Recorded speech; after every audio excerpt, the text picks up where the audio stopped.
Qoricha dhugde jedha waaqayyo illee ishee amaaru mucaa kana jettee qoricha dhugde daraa rabbi mucaa kana jettee qoricha dhugde kan funyaan isaa baaburra deebi fakkaatu kanaaf moo dhugaan sinin jedha amma fokkina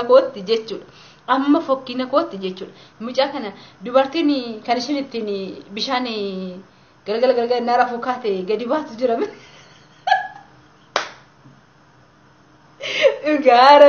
dhugaa rabbi isa sanbaachisiifadhu bishaan sanbaachisiifadhu waaqe bishaan ittiin dubartiin galgala gadi baatu kanan jaladhisi akkasittiin ittiin dalagachuu biyyaa baane kaayoo qabna yoo namni kamiifuu kan bahee fi dalagatee jijjiiramuu biyyaa bahe walaakiin ammoo qalbiin teenya dadhabuudha karaa biraatti jijjiiramneerra jechuudha karaa biraatti eega jijjiiramne hoo biyya ormaa kana keessa jira yoo awwaa'uuf godhe yoo an dhibame yoo wanta tokko of godhe eentu na cinaa dhaabata miidhaara moo nama kana miidhaara wanta jedhamu tokko yaadadha of miidhutti jira moo nama kana miidhutti jira nama kana yoo fayyaa qabaadhe jedhe nama kana fayyadamoo yoo fayyaan qabaatiin nama kana fayyada jedhiiti ofitti yaadi kan jirtu biyya ormaa keessa biyya keen jirtu biyya abbaa keen jirtu jechuudha amma mucayyoontu usuu kaleessa akkasiin duute inni akka barbaadetti majaalate san fuudhee waliin fata zana jedheetiin jechuudha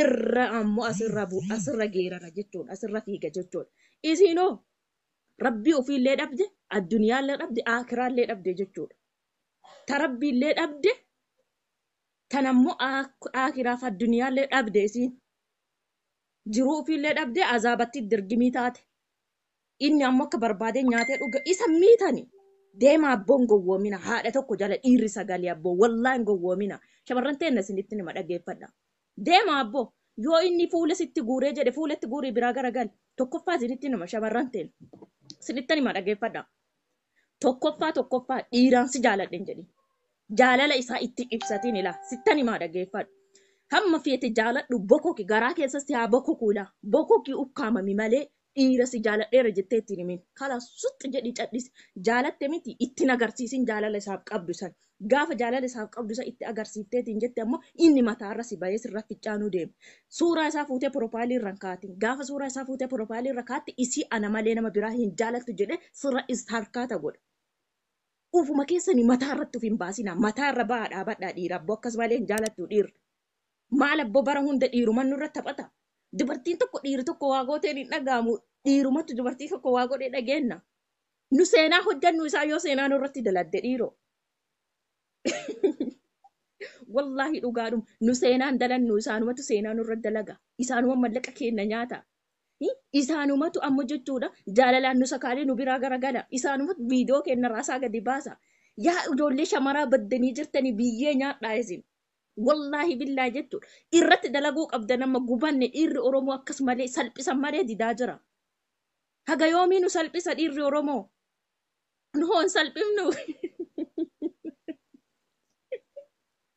wallahi dhugaadhuma bar dhiiruma oromoo qofatu fuudhee gadi nu baasa dhiiruma kennatu gadi nu baasa aybiin dhiira kenna akka gadi bahu hin argamu jechuudha kennumatu gadi bayee salphata shamarranumatu gadi bayee salphata malee dhiirri tokko ka oromoo ka gadi baaftee shamarran teenya salphifte hin jiru hay hin qalladanii wallahi gubaadhean shamarran teenya isinitti himu suuraa isaa profaayilii irra kaatiin jaaladhu malee hin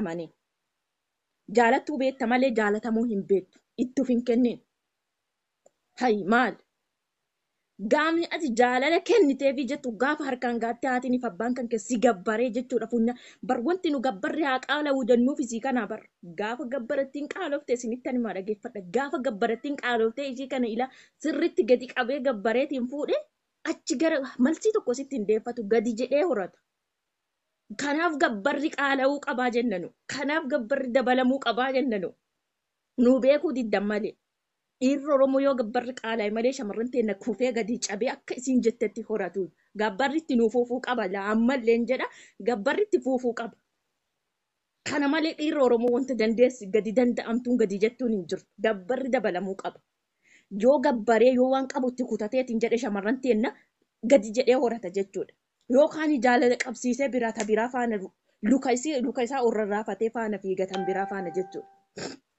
Hin qaanfattanii shamarran ta'e jaaladha malee hin amanina. Garuu hoo jaalala jaalatte kana inuma ittiin agarsiise. Inuma ittiin agarsiise. Gaafni itti agarsiistu gaafa ilmoo lamaa sadii dhalte itti agarsiisiif. Gaafa dhalteef itti agarsiisi malee gaafa harka geettee harkaan gaattee halaala si godhatee iyyuu abadan ittiin agarsiisin. Wallaahi dhiirri Oromoo jaalala hin beeku. Dhugama hammatuu hin beeku. Gaafa ati karaa biraa kaateetiin jette ammoo bangalii faana kaatee pakistanii faana kaatee leeshu shaada qabachuu hin beektu kaa. Niitii fanqulaalii abbatu qabata. Qabachuu hin beektu kaa. Jaalalaan saabuu hin beektu kaa. Yoo isin jaalalaan sirraa saabamte ammoo garagalteetii hin ilaaltu kaa. Akka sheemii wayii akka ayubii wayii isinitti fakkaata yoo isin si jaalatte. Yoo isin jaalalaas dhugaa sirraa qabamteetiin jette sheemii yookiin akka ayubii wayiitti sitti fakkaata isa isin jaalala dhugaa si jaalatte kan. Akkam goona kaa itti himan malee itti hidhani kurree isin obaamnaare. Hayi maa fakkeenya godhatanii ilmaan naafxanyaa yenee maar yenee fiqir yenee wolalaa yenee qoonjoo yenee waa meeqa jettee ofitti saabdi hin saabamtiifis hin saabdis. Isin ammoo jechuudha. Yoo isin jaalalaa isinirraa nakkaramtee qabamteetiin jette maal gootanan heerumeeraan haadha ijoollee afuriitiin irraa dhaabbadha. Laasumatti isinitti nima. Warri dullatti jettanis illee isinitti nima dhaggeeffadha. Ana haadha ijoollee afuriitii narraa dhaabbadhaadha. Dullattiidha. Narraa dhaabbadhaan haadha ijoollee afuriitii dhugaadhumaan heerumee jira. Haadha ijoollee afuriitii narraa dhaabbadhaa kalaasaan kan koon qabadha jaarsa koonan qabadhaa dhaabbadhaa isin. Us jedhaan narraa dhaabbadhaan. So isa kana gatii ta'eef jechuudha. Dhiirri kenna shamara teenna hammattanii ufitti saabdanii qabachuu hin beektan. Gaafa isin harka sololaattee isin lafa buute ammoo maqaa tokko xurii tokko irra buusuu deemta. Garuu ufitti qabachuu hin beektu jalqabaaf. Qabadhu ufitti abboo maal fakkeenya eenyuun fakkeenya godhu isiniin jenna dhiiroo. Mee eenyuun fakkeenya godhaa isiniin yoo jenne namni gorabeetii ollaa amaaraa hin galin hin jira jedhee yaadu garuu yoo mumkin ijoolleen baadiyyaa mumkin ollaa amaarotaa warri hin jiraatin mumkinsa. Garuu ollaa amaaraa magaalaa keessa yoo jiraatte ollaa amaaraa yoo jiraatte fakkeenya godhatta amaarota irraa jaalala amaarota ni dabarsitu. Fakkeenya godhachuu dandeetta. Garuu jechuudha yoo shamarri teenya dogongora tokko hojjette kan mataa gadi cabi. Olin deebin gaduma cabi olin jedhin gaduma kufi ka jedheetiin quba itti kiraasu isin. Ka ammoo yoo isin ammoo isin jaalatte kan ammoo lafa gadi dhiiseetiin itti yoo barbaadda itti ulfeessitanii ilmoo irratti gattanii jalaa baqattan isin kalaakkufsa irraa qayyaratu isin. Dharraa kaaftanii shamarran keessattuu biyya Arabaa jirtan. Biyya Ormaa keessa jirta. Jiruu biyya Ormaa jiruu gaddaddoo keessa jirta. Jaalalaan ufin sakaaliin. Barbaaddu sakaalii gadi isa deebisi. Dhiirri shelee diddee jirti. Dhugamatti dhiirri Oromoo shelee diddee jirti. Kabaja diddee jirti. Of nu jibbisiiftan ammoo. Inuma nu jibbisiiftan. Isin ifanne wallaahi. Hafuura nu qottani. Wanti tokko isin marraa mul'ata. Maal dhiiroo mataadhaan yaadaa malee lukaan gad deebitanii koomeedhaan hin yaadinaati.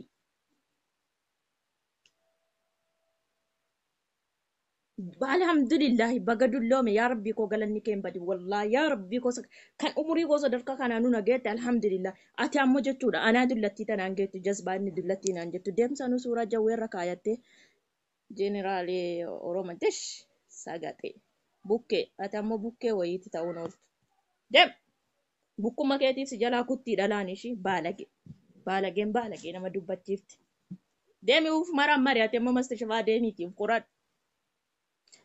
Dhiira afaan darbitu laabab deebii akkanaan biraa fudhattee deebita adabadhu waa waliin darbatiin. Kanaaf dhiirri keenya jechuudha itti yaada shamarran teenya ofitti hammadha. Gaafa isin karaa biraa isin harkaa kutteetiin jette shamarri teenya bangalii faana pakistanii faana hindii faana jinnii faana jaankaa faana kaate hin jedhina adaba qabadhuufitti. Usoo amma kaanee naaf xanyattee rumne akkam taatan. Wallaahi billaahi intaloon tokko intala Oromooti.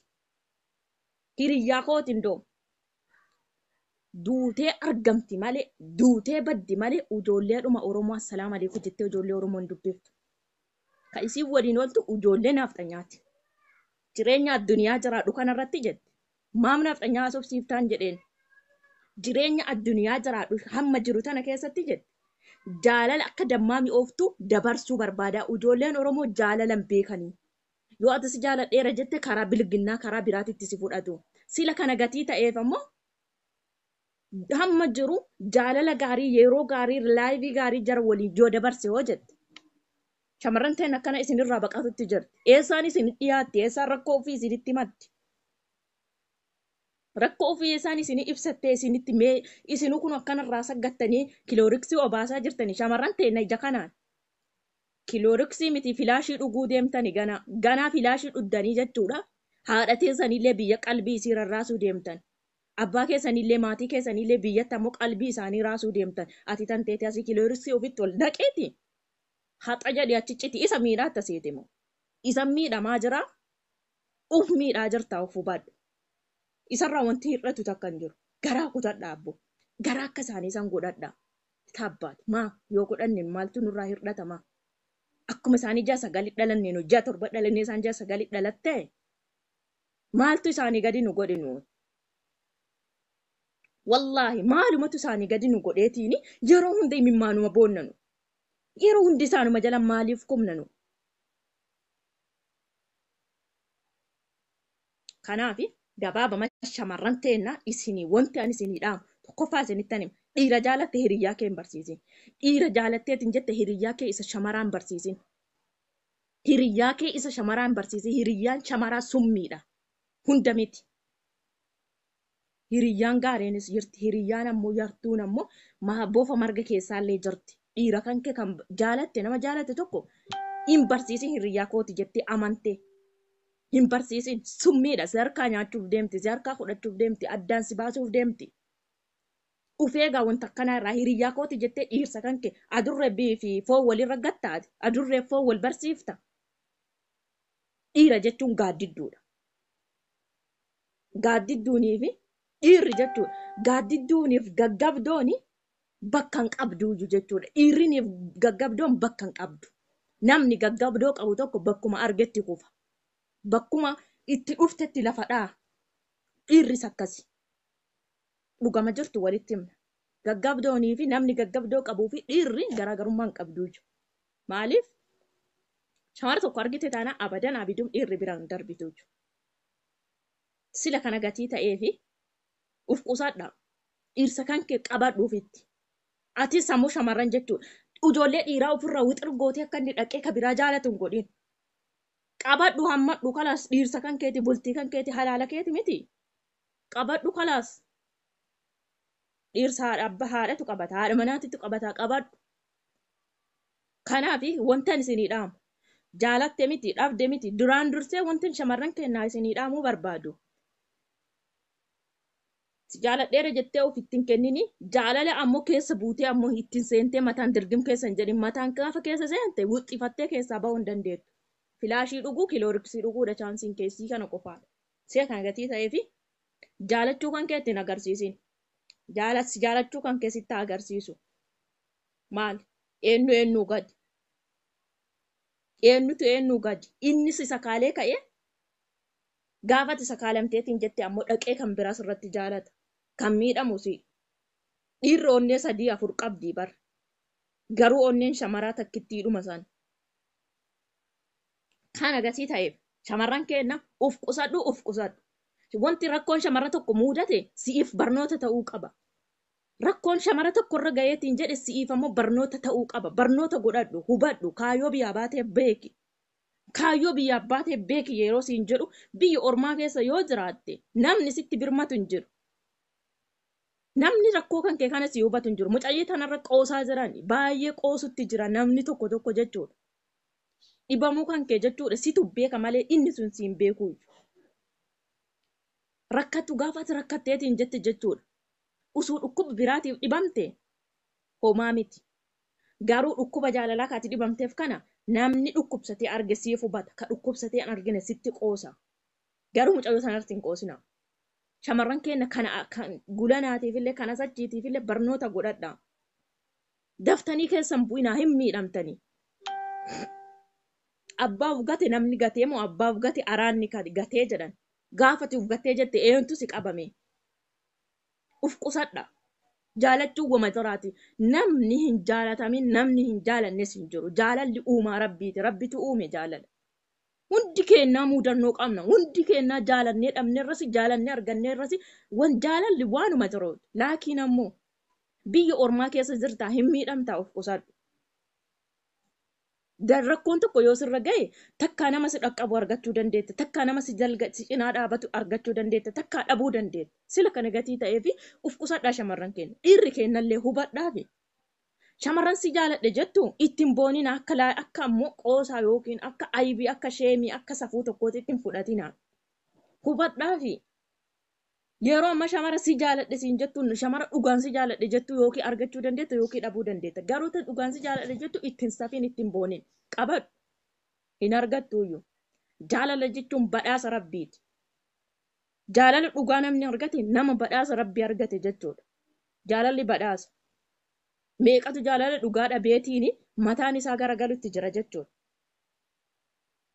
sila kana gatii ta'eef dhiirri keenyallee stop shamarran teenya kabajaa walaa kabajinu dhiirri keenyallee obboleessa keenyaa abbaa keenyaa dhiirsa keenyaa isin kabajina garuu ammoo jechuudha mee shamarran teenya tana piliis yeroo baay'ee gadi cabsitanii jirtanii shamarra Oromoo gadi cabdee jirti qucee gadi cabdee jirti shamarra Oromoo hamilee dhabaa jirti shamarran teenya mee hamilee itti godha wanti biraa miti shamarran biyya faranjii jirtu hamilee qabdi gadi hin cabdu garuu shamarran biyya Arabaa jirtu haadha shamarran biyya Arabaa yoo jennu dhugaa rabbii dubbachuu fi shamarran biyya Arabaa jechuun maandisa qabsooti haadha rakkataati haadha miskiinaati shamarran biyya Arabaa danfitee danfa isii xuruurrattee jechuudha miskiina bira dhaabatti danfitee danfa isii xuruurratteetiin masgiida rabbii gadi dhaabdi danfitee danfa isii gadi xuruurrattee jechuudha rakkataa bira dhaabatti dhibamaa ol qabdi mana rabbii ijaarti miidiyaa hawaasa Oromoo ijaartee ol qabdee mataa ol qabdee hamilee itti horti